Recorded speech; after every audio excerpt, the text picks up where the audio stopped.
Morning વિદ્યાર્થી મિત્રો. છેલ્લે લાસ્ટ આપણે ઉદાહરણ 5.9 જોયું. ત્યારબાદ આપણે ઉદાહરણ 5.10 તરફ જઈએ. ઉદાહરણ 5.10 એની રકમ આ રીતની છે. એક સોલેનોઇડમાં ગર્ભમાંના દ્રવ્યની સાપેક્ષ પરમિયાબિલિટી એટલે કે જો આ 5.10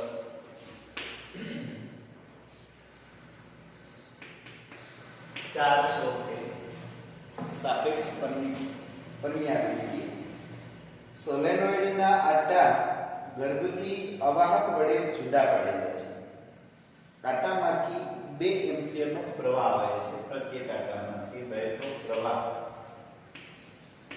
2 એમ્પિયર.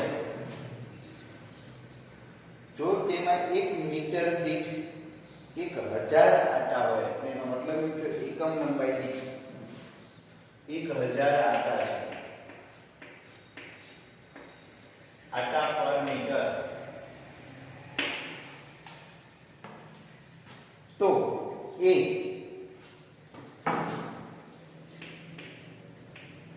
મેગ્નેટાઇઝેશનની તીવ્રતા h, b magnetization m, c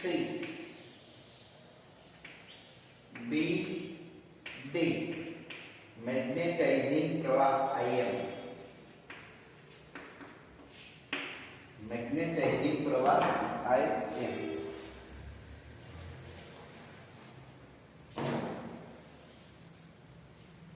હવે અહીંયા આપણે આટલી કિંમત મેળવવાની કીધી છે.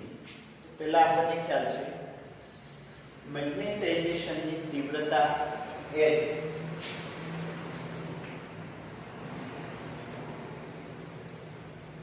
મેગ્નેટાઇઝેશન ની તીવ્રતા h is equal to ni. h is equal to ni. એકમ લંબાઈ દીઠ આટાની સંખ્યા 10 raised to 3 અને પ્રવાહ 2 ગુણ્યા 10 ની 3 ઘાત. આમ ગણીએ તો 2000 જેટલી મળશે. એનું મૂલ્ય થશે એમ્પિયર પર મીટર.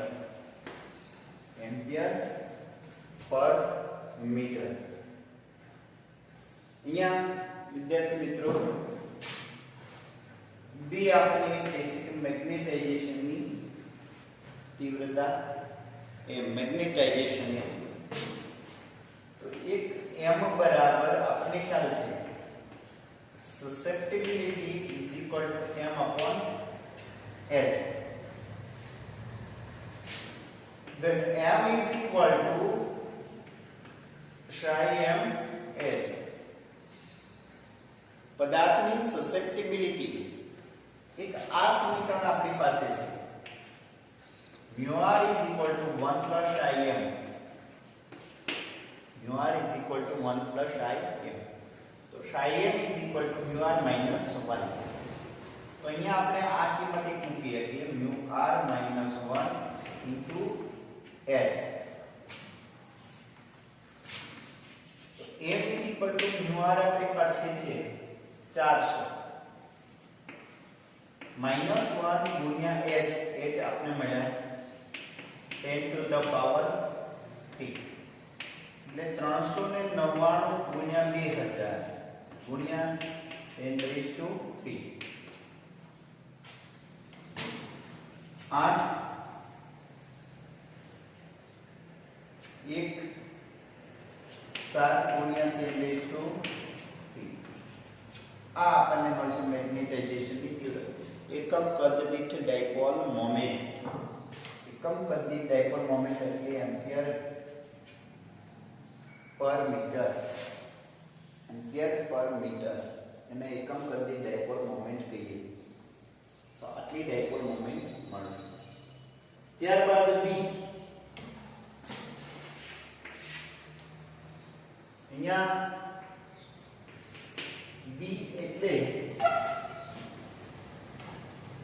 પદાર્થની હાજરીમાં ઉત્પન્ન થતું ચુંબકીય ક્ષેત્ર તો એને આવી રીતે પણ આપી શકીએ H. પણ મ્યુ ને આપણે આવી રીતે આપીએ, પદાર્થની પદની આવી રીતે મ્યુ છે તો એને આપણે આ રીતે આપી શકીએ mu r mu naught into h. તો આ રીતે આપણને મળશે b. વિદ્યાર્થી મિત્રો મ્યુ r 400 એટલે 10 ટુ ધ પાવર 2 4 5 ગુણ્યા 10 ની માઈનસ 7 ઘાત 2 ગુણ્યા 10 ની 3 ઘાત. તો આવી રીતે આપણને b મળશે.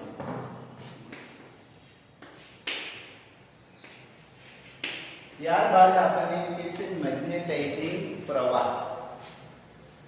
તો મેગ્નેટાઇઝિંગ પ્રવાહ એટલે આપણને ખ્યાલ છે કે કુલ ચુંબકીય ક્ષેત્ર એટલે પહેલા પદાર્થ નહોતો ત્યારે ચુંબકીય ક્ષેત્ર પ્લસ પદાર્થની હાજરીમાં જે કંઈ ચુંબકીય ક્ષેત્ર ઉમેરાનું એ બી ડેશ. તો મ્યુ ને આ બી નોટ ને આપણે શું કહીએ mu naught n I plus આને કઈ રીતે રજૂ કરીએ પદાર્થની હાજરીમાં તો કે એની પરમિયાબિલિટી ને અનુલક્ષીને mu naught n I m magnetizing પ્રવાહ. આટલું ચુંબકીય ક્ષેત્ર ઉત્પન્ન કરવું હોય પદાર્થની ગેરહાજરીમાં ત્યારે વધારાનો જે કંઈ પ્રવાહ છે એને આ રીતે આપીશું. તો mu naught n I plus im. આના ઉપરથી તમે મેળવી શકો છો b ની કિંમત આપણે મળી ગઈ છે. am કીધું મ્યુ નોટ n I ની કિંમત આપેલી છે, im ની કિંમત મળી જાય. ક્લિયર? તો અહીંયા વિદ્યાર્થી મિત્રો ઉદાહરણ 5.10 કમ્પ્લીટ. ત્યારબાદ ઉદાહરણ 5.11 છે જે આપેલ અભ્યાસક્રમમાં નથી એટલે કે 30% અભ્યાસક્રમમાં એ દૂર થઈ ગયેલું છે. તો અહીંયા ચેપ્ટર 5 ના ઉદાહરણ કમ્પ્લીટ છે. સ્વાધ્યાયના દાખલા આપણે આગળ ઉપર જોઈ ગયા છીએ. ત્યારબાદ ચેપ્ટર 6 તરફ જઈએ વિદ્યુત ચુંબકીય પ્રેરણ. તો વિદ્યુત ચુંબકીય પ્રેરણમાં આપણે ઉદાહરણ 6.1 થી 10 સુધી છે એટલે કે 10 ઉદાહરણ એમાં છે જે આપણે કરવાના છે. તો ચેપ્ટર 6 તરફ જઈએ વિદ્યુત ચુંબકીય પ્રેરણ.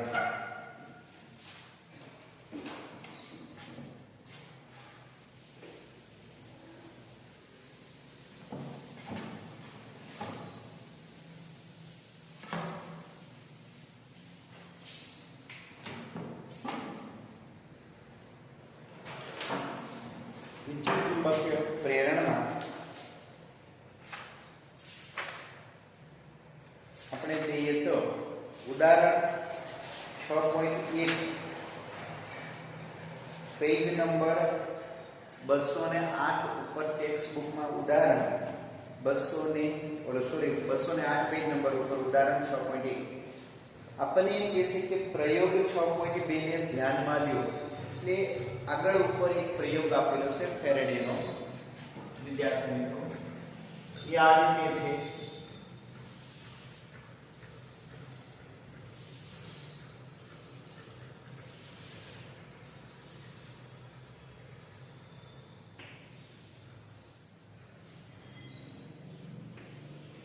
અહીંયા ગેલ્વેનોમીટર બીજી લૂપ સાથે અથવા આને S1 કહીએ.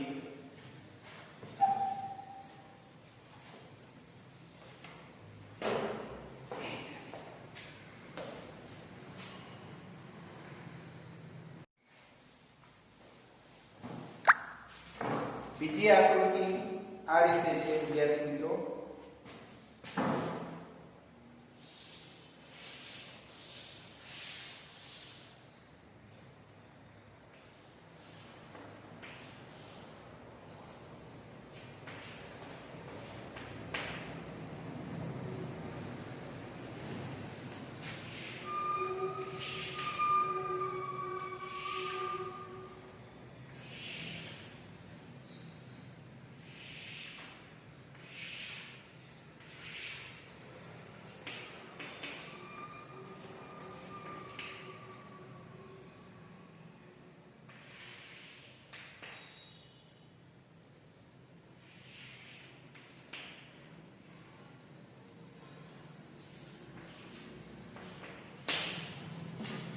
અહીંયા ગૂંચળું વિદ્યાર્થી મિત્રો આમ તો અભ્યાસક્રમમાં ફેરેડેના પ્રયોગો એ આપણને 30% અભ્યાસક્રમમાં નથી, છતાં પણ આ ઉદાહરણ 6.1 અભ્યાસક્રમમાં છે તો એ આપણા બોર્ડવાળાની થોડીક ભૂલ છે.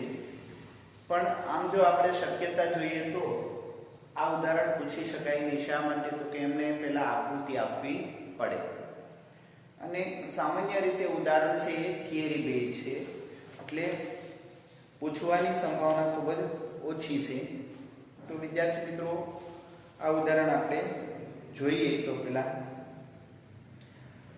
આપણને આવી રીતે પ્રયોગ 6.2 આપેલો છે કે જેમાં બેટરી C2 લૂપને બેટરી લાગુ પડેલી છે અને આ બેટરીના કારણે ચુંબકીય ક્ષેત્ર ઉત્પન્ન થયું. આ ચુંબકીય ક્ષેત્ર લૂપ એક સાથે સંકળાય છે એટલે લૂપ એકની સાથે ગેલેનોમીટર જોડેલો છે અને એમાં આવર્તન દર્શાવે અને લૂપને સાથે સાથે સાપેક્ષ ગતિ કરાવવાની થશે.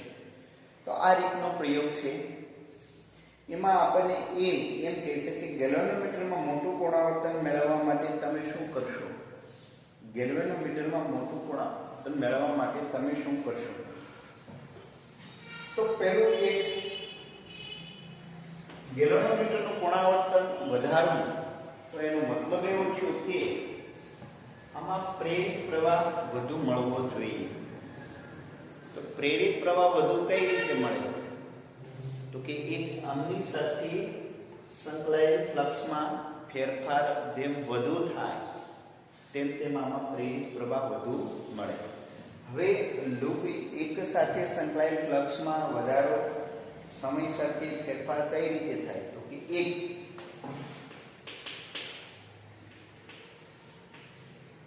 લૂપ એકને લૂપ બેની સાપેક્ષે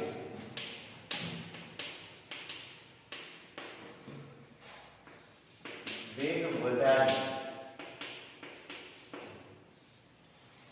જેટલો આની સાપેક્ષે આ ગતિ કરશે એટલું સમય સાથે ફ્લક્સમાં ઝડપી ફેરફાર થશે, એટલો વિદ્યુત પ્રવાહ મળશે. પછી બીજું એક આ ચુંબકીય ક્ષેત્ર પ્રબળ હોય અને સાથે સાથે ફેરફાર થાય તો પણ આપણે પ્રેરિત પ્રવાહ વધુ મળે. એટલે કે લૂપ 1 માં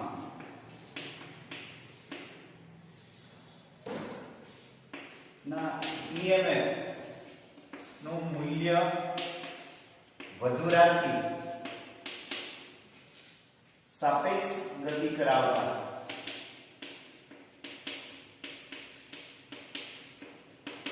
બીજું એમ પણ બને કે બંનેને એકબીજાની સાપેક્ષે ગતિ કરાવી તો પણ આપણને વધુ મળશે પ્રવાહ. બંને એકબીજાની સાપેક્ષે ગતિ કરે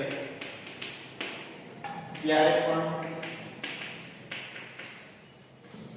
પ્રેરિત પ્રવાહ વધુ મળે.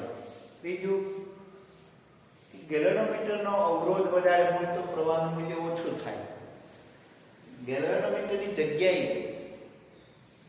જો આપણે સૂક્ષ્મ વિદ્યુત કોષનું માપન કરી શકીએ એવું કંઈક LED ગોઠવીએ તો પ્રવાહનું મૂલ્ય વધી જાય. એટલે G મીટર ના સ્થાને બીજી નાના વિદ્યુત સ્થિતિમાન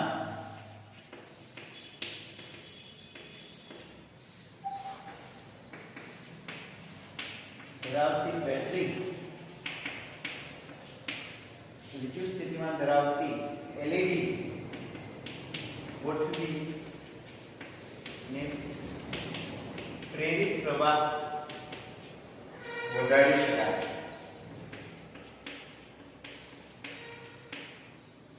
પ્રેરિત પ્રવાહ વધારી શકાય. તો આ રીતે પ્રેરિત પ્રવાહ આપણને વધુ મળશે. તો આ તો ઉદાહરણ 6.1 વિદ્યાર્થી જે ખાલી તમારે ધ્યાનમાં રાખવાનું છે. ત્યારબાદ ઉદાહરણ 6.2 તરફથી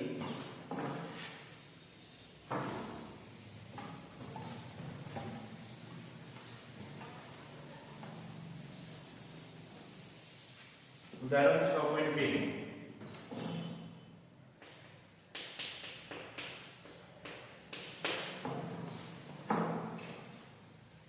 અહીંયા ઉદાહરણ 6.2 માં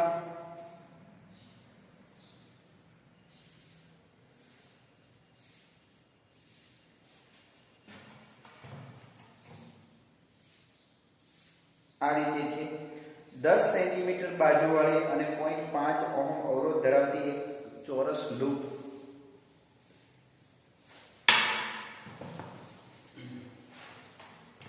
સેન્ટીમીટર બાજુવાળી અને 0.5 ઓહમ અવરોધ ધરાવતી ચોરસ લૂપ 10 સેન્ટીમીટર બાજુ ધરાવતી અને લૂપનો અવરોધ 0.5 ઓહમ. તો ક્ષેત્રફળ કેટલું મળશે? તો કે a² બરાબર 100 સેન્ટીમીટર સ્ક્વેર, તો 10 to the power minus 2 metre square થશે.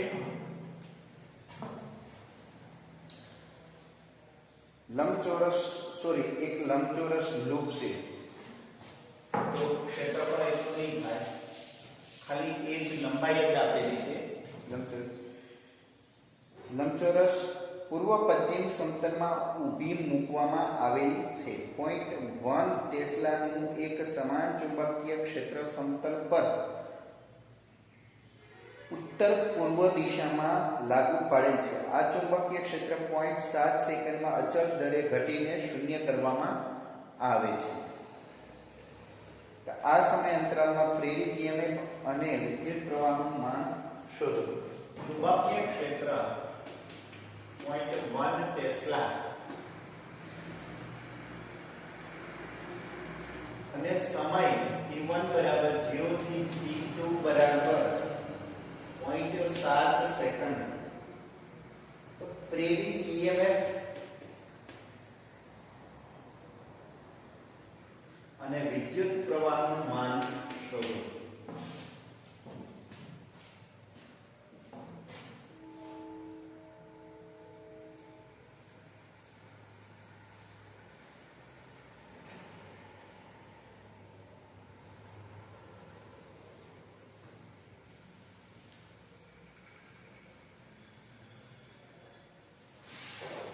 હવે અહીંયા આપણને એમ કીધું છે વિદ્યાર્થી મિત્રો કે એક લૂપ જે છે એ પૂર્વ પશ્ચિમ દિશામાં મૂકેલી છે. એટલે પૂર્વ અને પશ્ચિમ, અથવા આને પૂર્વ કયો તો આને પશ્ચિમ કયો, પણ આ પશ્ચિમ જ રાખીએ, આ પૂર્વ રાખીએ. ઉત્તર અને દક્ષિણ. હવે ચુંબકીય ક્ષેત્ર 45 અંશના કોણે, કેમ કે ઉત્તર પૂર્વ દિશામાં ચુંબકીય ક્ષેત્ર છે. ચુંબકીય ક્ષેત્ર ઉત્તર પૂર્વ દિશામાં છે. એટલે આ રીતે આવી રીતે ચુંબકીય ક્ષેત્ર પ્રસ્થાપિત છે. ઉત્તર પૂર્વ દિશામાં ચુંબકીય ક્ષેત્ર પ્રસ્થાપિત છે. આ રીતે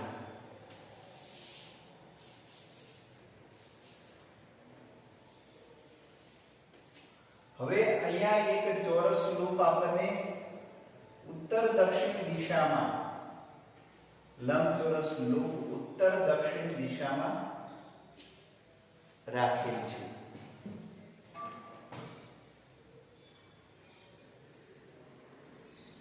અહીંયા વિદ્યાર્થી મિત્રો લંબચોરસ લૂપ છે, પણ ખરેખર એ ચોરસ જ થશે, કેમ કે ક્ષેત્રફળ આપણને એ આપેલું છે 10⁻²મીટર સ્ક્વેર ક્ષેત્રફળ. એટલે ચોરસ લૂપ જ છે, એનું ક્ષેત્રફળ આટલું થાય છે. હવે આનો પૃષ્ઠ સદિશ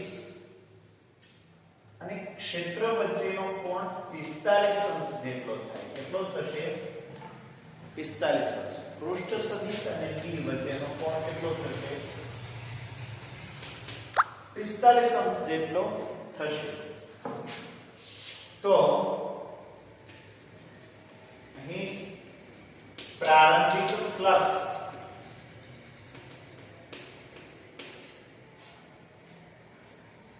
હવે આપણને એવું કીધું છે કે પ્રારંભિક ફ્લક્સ phi જો આપણે લઈએ તો b a cos theta cos phi b.1 ક્ષેત્ર -2 cos 45 એટલે 1/2 એકના છેદમાં √2 ગુણ્યા 10 ની -3 વેપર આટલું ફ્લક્સ સપ્લાય. હવે વિદ્યાર્થી મિત્રો પ્રેરિત EMF મેળવવા માટે શું કહેશે આપણને?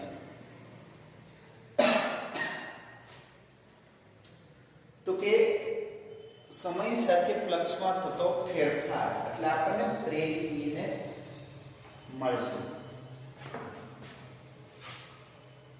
આ પ્રારંભિક ફ્લક્સ છે. અંતિમ ફ્લક્સ કેટલું થશે?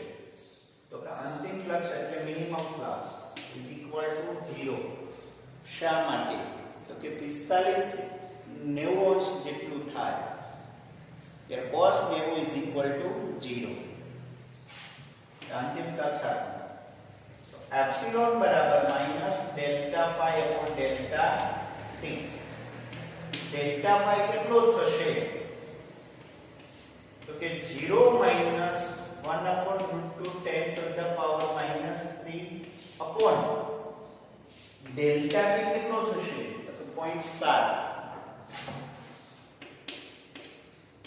અને એને અનુલક્ષીને આપણને એપ્સિલોન મળશે 10 raised to minus 3.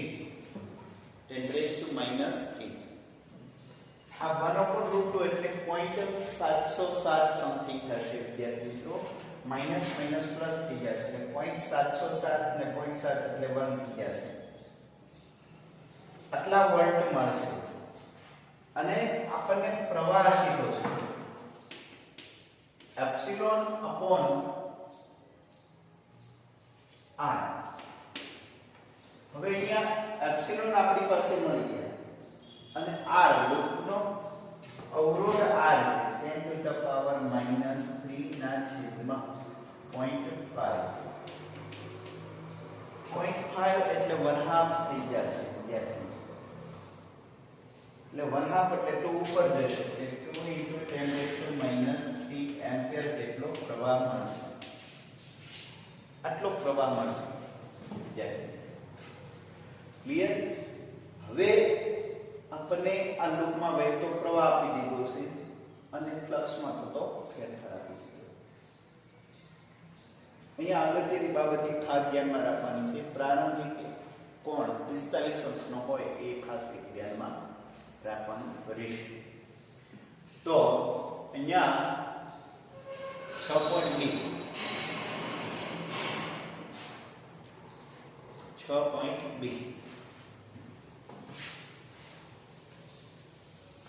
ત્યારબાદ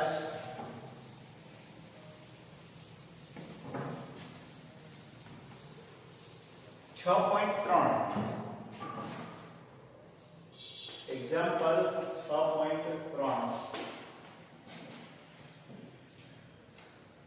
6.3 ઉદાહરણ આ રીતે આપણે આપીએ છીએ કે 10 સેન્ટીમીટર ત્રિજ્યા અને 500 આટા લૂપની ત્રિજ્યા r = 10 સેન્ટીમીટર અને 500 આટા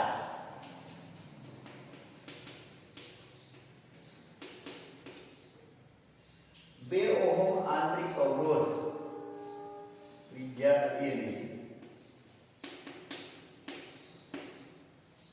ધરાવતા એક ગોળાકાર ગુજરાને તેનું સમતલ પૃથ્વીના ચુંબકીય ક્ષેત્રના સમક્ષિતિજ ઘટકને લંબ રહે છે એટલે કે કોણ આપણને 0 થશે. કેમ કે પૃષ્ઠ સદિશ અને ક્ષેત્ર વચ્ચેનો કોણ શૂન્ય તે જ રીતે મૂકવામાં આવશે અને 0.25 સેકન્ડમાં તેના ઉર્ધ્વ વ્યાસને અનુલક્ષીને 180 અંશનું પરિભ્રમણ આપવામાં આવે છે. આ ગૂંચવણમાં પ્રેરિત EMF કેટલું, વિદ્યુત પ્રવાહના માનનો અંદાજ લગાવો. આ સ્થળે પૃથ્વીના ચુંબકીય ક્ષેત્રનો સંક્ષિપ્ત ઘટક BH આપણને આપેલો છે.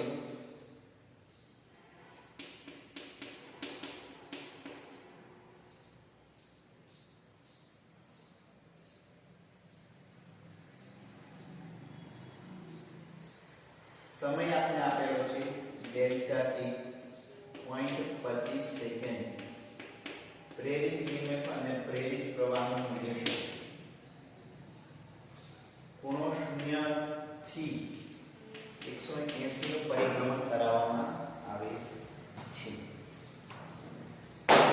તો અહીંયા વિદ્યાર્થી મિત્રો પ્રારંભમાં ચુંબકીય ક્ષેત્રનો ભૂચુંબકીય ક્ષેત્રનો સમક્ષિતિજ ઘટક દક્ષિણથી ઉત્તર તરફનો એટલે આ રીતનો મળશે. આમાં લૂપ આ રીતે રાખેલી છે ઉર્ધ્વ સમતલ. હવે લૂપનો આપણે પૃષ્ઠ સદિશ લઈએ તો એ દક્ષિણથી ઉત્તર તરફનો જ મળશે. એને આપણે 180 નું કોણાવર્તન આપી દઈએ એટલે એ પૃષ્ઠ સદિશ ઉત્તરથી દક્ષિણ દિશામાં ગોઠવાય. તો ફ્લક્સમાં થતો ફેરફાર અને ફેરેડેના નિયમ પ્રમાણે એપ્સિલોન બરાબર minus delta phi upon delta T. Delta phi એટલે phi 2 minus phi 1 upon delta T. Phi 2 એટલે n એ કોમન રહેશે, એને બી કોમન રહી cos phi 2 minus cos phi 1 ના છેદમાં ડેલ્ટા t. આ આપણે એપ્સિલોન માટેનું સમીકરણ મળ્યું. n આટાની સંખ્યા 5 to 10 to the power 2 10. લૂપની ત્રિજ્યા 10. હવે ચોરસ લૂપ છે કે વર્તુળાકાર એ ચેક કરવાની રહેશે. તો ચોરસ લૂપ છે તો 10 ગુણ્યા 10 100 એટલે 10 to the power -2 metre square. Metre square માં કન્વર્ટ કરેલા છે, ધ્યાન આપજો. ચુંબકીય ક્ષેત્ર તે સ્થળે cos phi 2 એટલે cos 180 minus cos 0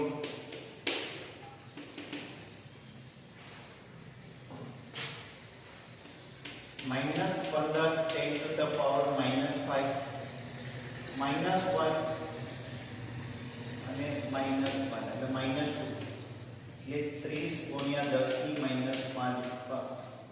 વોલ્ટ આટલા EMF મળશે આપણને વિદ્યાર્થીઓ.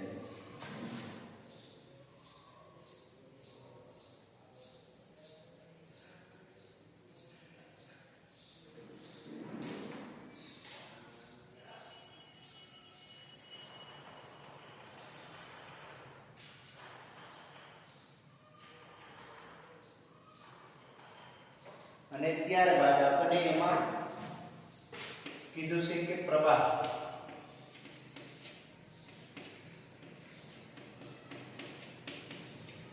ના છેદમાં 2 1.5 ગુણ્યા 10 ની -4 એમ્પિયર જેટલો પ્રવાહ મળશે.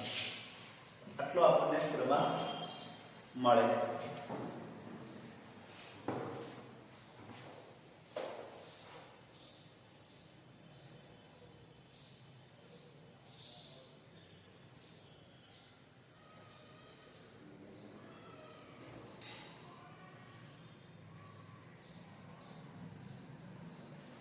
સોરી 6.3 છે એટલે 1 મિનિટ વિદ્યાર્થી મિત્રો, આઈ એમ સોરી.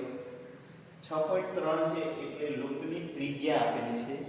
ત્રિજ્યા આપેલી છે એટલે એનો મતલબ એમ કે પૃષ્ઠફળ પાઈ r સ્ક્વેર થશે. r સ્ક્વેર તો મળી ગયો આપણને, પણ પાઈ એટલે અહીંયા ગુણવામાં આવશે પાઈ. તો અહીંયા એક ગુણાકારમાં પણ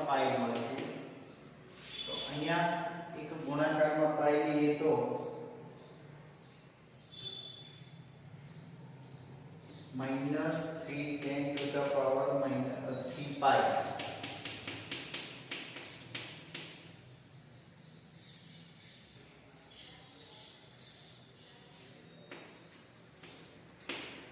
આ રીતે આપણને મળશે વિદ્યાર્થી.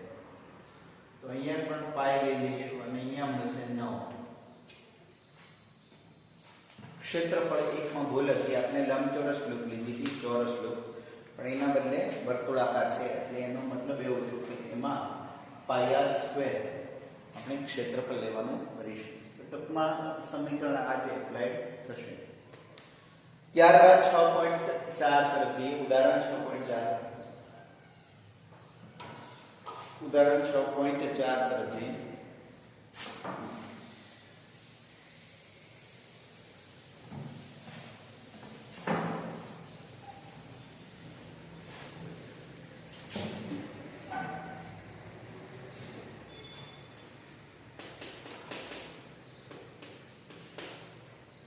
ઉદાહરણ 6.4 આકૃતિ 6.7 માં જુદા જુદા આકારના સમતલ દળાઓ દર્શાવેલા છે, જે લૂપના સમતલને લંબ અને વાંચકની દૂર તરફની દિશામાંના ચુંબકીય ક્ષેત્રમાંથી બહાર તરફની કે અંદર તરફની ગતિ કરે છે. જે લેન્ઝના નિયમનો ઉપયોગ કરી દરેક દળામાં પ્રેરિત વિદ્યુત પ્રવાહની દિશા નક્કી કરો. તો વિદ્યાર્થી મિત્રો, પહેલી લૂપ જે છે એ આપણને અંદર તરફ દર્શાવે છે. આવી રીતે ચુંબકીય ક્ષેત્ર છે,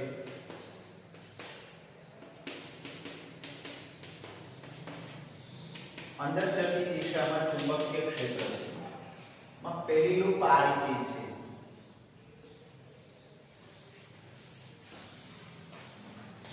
તો પ્રથમ લૂપ અહીંયા વિદ્યાર્થી મિત્રો લૂપ 1 માં પ્રેરિત પ્રવાહ કઈ દિશામાં હોય તો કે પહેલું એક લૂપ અંદર તરફ આવે છે ક્ષેત્રમાં, એટલે ફ્લક્સમાં વધારો થાય. ફ્લક્સમાં વધારો થાય ત્યારે પ્રેરિત પ્રવાહના કારણે એવું ચુંબકીય ક્ષેત્ર લઈએ કે જે ચુંબકીય ક્ષેત્ર લાગુ પડેલું છે એનો વિરોધ કરે. તો અહીંયા અંદર જતું ચુંબકીય ક્ષેત્ર છે, તો લૂપ વડે એવું ચુંબકીય ક્ષેત્ર ઉત્પન્ન થાય કે બહાર આવે. તો આપણે આના માટે જમણા હાથના અંગૂઠાનો નિયમ વાપરીએ તો CDABC દિશામાં જો પ્રવાહ વહે તો આ લૂપ વડે વહેતો પ્રવાહના કારણે ઉત્પન્ન થતું ચુંબકીય ક્ષેત્ર બહાર આવે, એટલે લાગુ પાડેલા ચુંબકીય ક્ષેત્રનો વિરોધ કરે. એટલે અહીંયા CDABC દિશામાં વિદ્યુત પ્રવાહ વહેશે. પહેલું એક CDABC દિશામાં પ્રેરિત પ્રવાહ વહે. ત્યારબાદ બે અહીંયા ત્રિકોણાકાર લૂપ છે વિદ્યાર્થી. તો ત્રિકોણાકાર લૂપની ગતિ જે છે ફ્લક્સની બહાર જાય છે, એટલે ચુંબકીય ક્ષેત્રની બહાર જાય છે. ચુંબકીય ક્ષેત્રની બહાર લૂપ જાય ત્યારે એનો મતલબ એમ થયો કે લૂપ સાથે સંકળાયેલ ફ્લક્સમાં ઘટાડો થાય. અને ઘટાડો થાય ત્યારે વિદ્યાર્થી મિત્રો એવું યાદ રાખવાનું કે એના વડે ઉત્પન્ન થતું ચુંબકીય ક્ષેત્ર લાગુ પાડેલા ચુંબકીય ક્ષેત્રની દિશામાં જ હોય. તો આમાં પ્રેરિત પ્રવાહ કઈ દિશામાં વહે તો જેથી કરીને લૂપ વડે ઉત્પન્ન થતું ચુંબકીય ક્ષેત્ર લાગુ પડેલા ચુંબકીય ક્ષેત્રની દિશામાં જ હોય. તો કે એમાં આપણે આવી રીતે લઈએ તો લૂપ વડે ઉત્પન્ન થતું ચુંબકીય ક્ષેત્ર લાગુ પડેલા ચુંબકીય ક્ષેત્રની દિશામાં જ મળે. એટલે ત્રિકોણાકાર લૂપમાં CDAC દિશામાં પ્રેરિત પ્રવાહ વહે.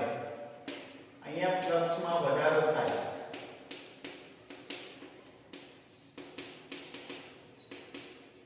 અને અહીંયા ફ્લક્સમાં ઘટાડો થાય.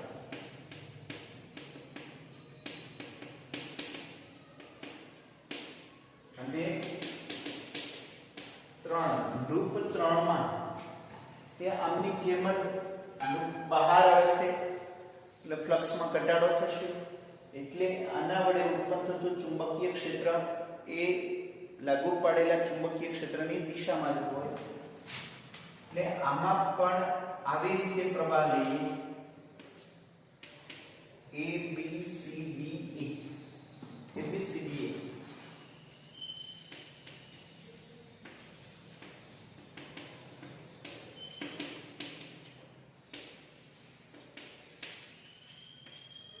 પ્રેરિત પ્રવાહ હોય કારણ કે ફ્લક્સમાં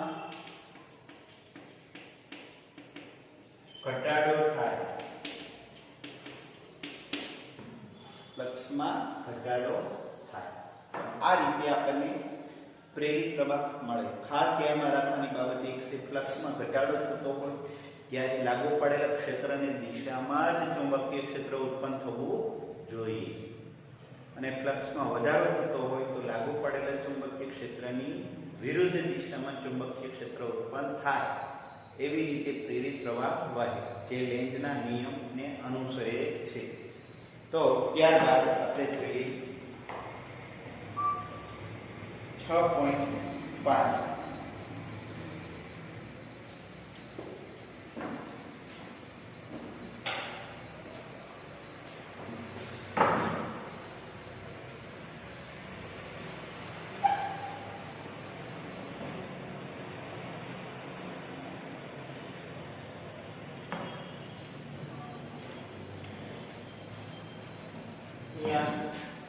એક્ઝામ્પલ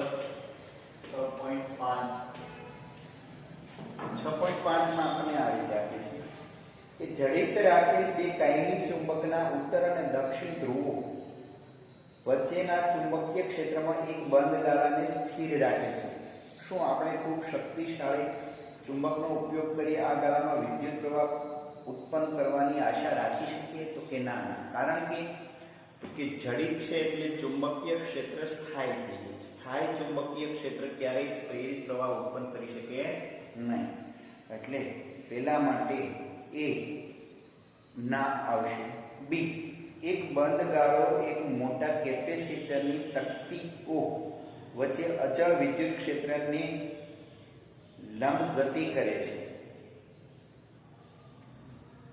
તકતીઓ વચ્ચે અચળ વિદ્યુત ક્ષેત્ર લંબ ગતિ કરે. શું આ ગાળામાં એક જ્યારે તે સંપૂર્ણ રીતે કેપેસિટર પ્લેટ્સની વચ્ચે હોય ત્યારે તે આંશિક રીતે કેપેસિટરની તકતીની બહાર હોય ત્યારે. ટૂંકમાં કહીએ તો આપણને અહીંયા એમ કહે છે કે બે કેપેસિટરની પ્લેટ વચ્ચે પ્રવર્તતું વિદ્યુત ક્ષેત્ર છે. આ વિદ્યુત ક્ષેત્રમાં એક લૂપ મૂકીએ, વાહક લૂપ, અને એને ગતિ કરાવીએ તો પ્રેરિત EMF ઉત્પન્ન થાય? તો કે ના. શા માટે? તો કે વિદ્યુત ક્ષેત્ર વડે પ્રેરિત EMF ઉત્પન્ન થાય નહીં. માત્ર ને માત્ર ચુંબકીય ક્ષેત્ર વડે જ પ્રેરિત EMF ઉત્પન્ન થશે. ત્યારબાદ સી, એક લંબચોરસ ગાળો અને એક વર્તુળાકાર ગાળો એક સમાન ચુંબકીય ક્ષેત્રવાળા વિસ્તારમાંથી બહારની તરફ એક ક્ષેત્ર મુક્ત વિસ્તાર તરફ અચળ વેગ v સાથે ગતિ કરે છે. તો ક્ષેત્ર પ્રદેશથી બહારની તરફના માર્ગમાં કયા ગાળામાં તમે અપેક્ષા કરી શકો કે પ્રેરિત EMF અચળ રહેશે? આ વિદ્યુત ક્ષેત્રના ગાળાના સમતલને લંબરૂપે છે. એટલે અહીંયા આપણે એમ કીધું છે કે આકૃતિમાં બે લૂપ આપેલી છે. બે લૂપમાંથી કઈ લૂપમાં આપણને પ્રેરિત EMF મળે? વર્તુળાકાર લૂપમાં પ્રેરિત EMF મળશે નહીં, લંબચોરસ લૂપમાં મળશે. શા માટે? તો કે પ્રત્યેક ગાળા એટલે કે ચોક્કસ કિસ્સાઓમાં EMF અચળ લંબચોરસમાં રહેશે, વર્તુળાકારમાં રહેશે નહીં. કારણ કે ગતિ દરમિયાન સંકળાતા પ્રત્યેક ગાળામાં ફ્લક્સનો ફેરફાર અલગ અલગ મળશે. ત્યારબાદ ડી આકૃતિ આપણે આપેલી છે કે બે ચુંબકીય ક્ષેત્ર છે, બે ચુંબક છે, એમની વચ્ચે પ્રવર્તતું ચુંબકીય ક્ષેત્ર અને એક કેપેસિટર મૂકેલ છે વાહક તાર વડે. હવે આપણને એમ કહે છે કેપેસિટરનું ધ્રુવત્વ અનુમાન કરો. બે ચુંબક નજીક આવે છે. બે ચુંબક નજીક આવે ત્યારે લૂપમાં પ્રેરિત EMF ઉત્પન્ન થાય. ત્યારે આપણને પ્રેરિત પ્રવાહ મળે અથવા કેપેસિટર જોડેલો હોય તો વીજભારની ગતિ મળશે. તો બી તરફ જોઈએ તો ધન વીજભાર અને એ તરફ ઋણ વીજભાર. કેમ કે પ્રેરિત ઈએમએફની દિશા આપણે એ થી બી તરફની પ્રેરિત પ્રવાહ લઈએ. પ્રેરિત પ્રવાહની દિશા એ થી બી તરફ. શા માટે? તો કે લેન્ઝના નિયમ અનુસાર એમના વડે ઉત્પન્ન થતું ચુંબકીય ક્ષેત્ર લાગુ પાડેલા ચુંબકીય ક્ષેત્રનો વિરોધ કરે. એટલે આપણને એ થી બી તરફ રૈવાચિક પ્રવાહ વહે તેનો મતલબ એવો થયો કે એની સાપેક્ષે બી ધન વીજભારે હોય. વિદ્યાર્થી મિત્રો, તો એ હતું 6.5 ઉદાહરણ. ત્યારબાદ 6.6 ઉદાહરણ તરફ જઈએ.